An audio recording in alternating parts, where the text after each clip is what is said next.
Welcome to Vision Build Overview. For this release of Vision, I will be showing changes in the Fields tab that include a new Imagery button, as well as the location change for adding a new field.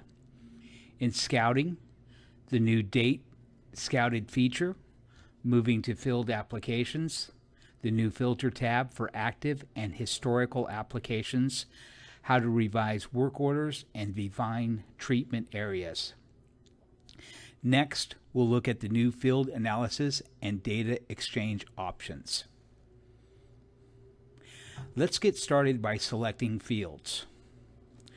The first change is the imagery is now off by default. You can select the imagery button to have it be displayed. Next, let's move to field selection. We see Create New Field Location has been moved to the drop-down list. When we select Create New Field, we can see the imagery is on for this action. You must enter a name for the season controls to become active. Now, we will move over to Scouting. A Date Scouted feature has been added to allow you to document the actual date you scouted each individual site. This feature is beneficial when sites have been scouted on different days. Next, let's move over to Field Applications. Down at the bottom, we see the new Filter Options tab. Let's select it to look at the options available. We can filter by date range, sort the order timing column, or enter a work order number. If a work order number is entered, the dates are not used for the filter. Let's go back and select New Order. Crop Protection. Looking at the Field Blocks drop-down, only blocks with an active season with the associated crop will be available for selection. If the crop is changed, the field's blocks will automatically update. Using the drop-down, let's select one block and look at the changes made under Area. We'll select Area, and a new screen opens that allows us to enter the treated acreage, or we can select the Add button and draw the area to be treated. We are going to select a second block. Notice the area is grayed out and cannot be modified when multiple blocks have been selected. The product selector will remain grayed out until we make a selection in timing by using the drop-down. Moving back to the Select Order screen, we can see the Revise button has been removed. Now, to revise an order, all you need to do is tap the line and the order will be selected for revising. Moving back to the main screen, we'll select Field Analysis. Field Analysis lets us compare multiple years of data from Advisor.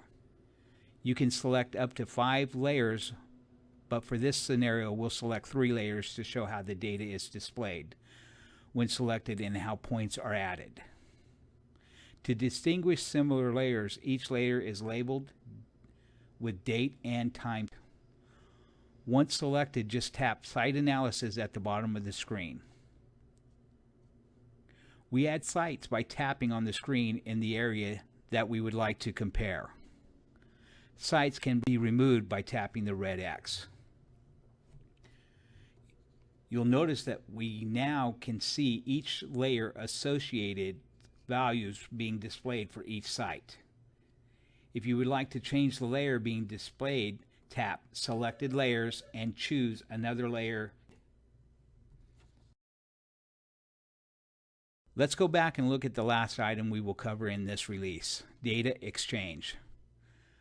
Selecting the tab, Data Exchange, we see we have the ability to upload files on the Safari version of Vision. We will only have this option available if it's been granted by the administrator and advisor.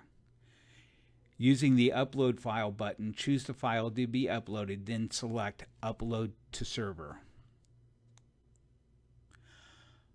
Files up to 2 GB can be uploaded To decrease the size of your files and increase the upload speed, we highly recommend you place your files in a folder and zip the folder before uploading. If a file needs to be deleted, use the red X. Once uploaded, the files are available to view and download. This concludes the build overview. If you would like additional training, please call support at 866-236-7435 or email us at support.cdms.net.